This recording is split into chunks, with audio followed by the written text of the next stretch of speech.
الوصفه الناجحه والمضمونه ديال المعقوده اللي تجي بنينه وناجحه 100% وتولي معتمده عندكم. السلام عليكم، كي دايرين؟ لاباس عليكم؟ اموركم مزيانه؟ اليوم جبت لكم معقوده ناجحه.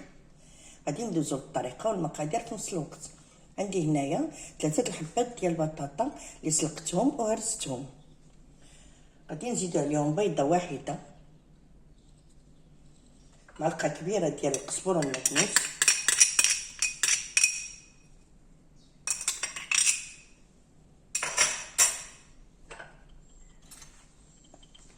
عندي في التوابل ملح على حسب الذوق بطبيعه الحال. عندي هنايا سودانيه،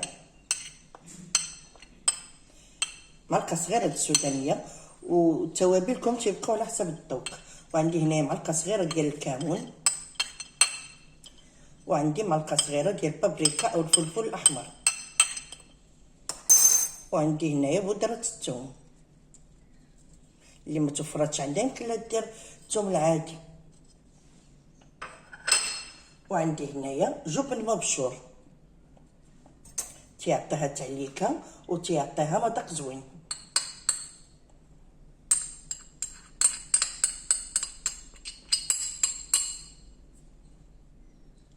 وعندي السر باش تجي الشيشه، عندي راس معلقه ديال خميره الحلويات،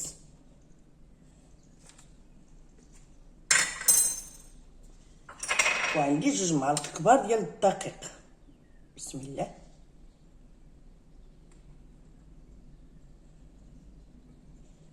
وغادي نخلطوا العناصر كلها وغادي ندخلوها للثلاجه باش ترتاح. عاد غادي ندوزو باش نشكلوها. بسم الله. بعد ما خلطنا العناصر كلها دابا غادي نغطيوها وندخلوها للثلاجه باش تشد راسها. عاد ندوزو باش نشكلوها، عاد نكملوا بقيه العناصر. خليوها 4 ساعات في الثلاجه حتى تشد راسها مزيان. عاد نشكلوها باش عاد ندوزو باش نقليوها. وهنا غادي ندوزو باش نوري لكم الصلصه اللي غادي ترافق معقوده ديالنا.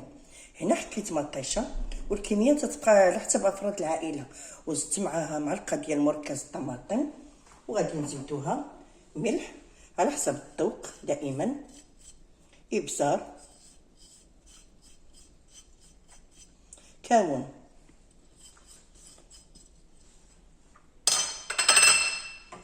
معلقه تقريبا صغيره ديال القزبر والمعدنوس،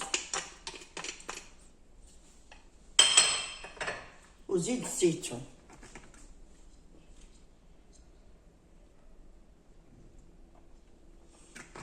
خفناها بشويه ديال الماء باش تيكون لاصوص ديال المعقوده تيكون مطلوق شويه، ما تيكون سائل، ما تيكونش عاقد. دابا غادي نديرو فوق البوطه باش يطيب.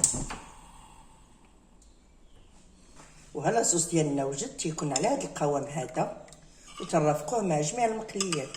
ونتمنى تجربوه وتردوا عليا في التعاليق. ومن بعد ما ارتاح الخليط ديالنا في الثلاجه دابا خرجناه باش غادي ندوزو باش نشكلوه. عندي هنايا 3 البيضات ضربتهم مع مليحه والابزار، وعندي هنايا ماشي لا شابلور، سميده رقيقه، والزيت راه سخونه بطبيعه الحال. غادي ندوزو، وهنايا الماء غادي نفزك فيه يدي باش نكور الخبيزات ديالنا. بسم الله على بركه الله. غادي نبدا بالكويره الاولى،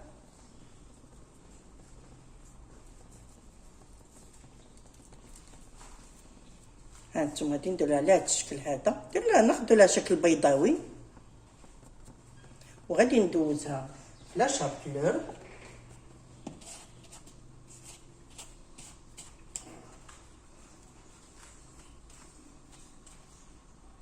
وندوزها في البيض،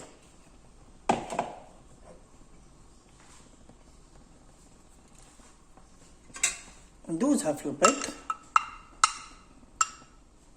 بعد غادي ناخدها باش ندخلها للزيت. بسم الله. الزيت راه سخون،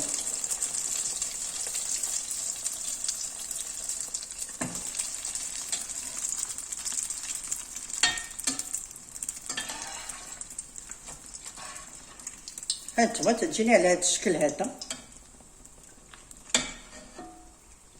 ونستمر بنفس الطريقه تنكمل الكميه اللي عندي كامله.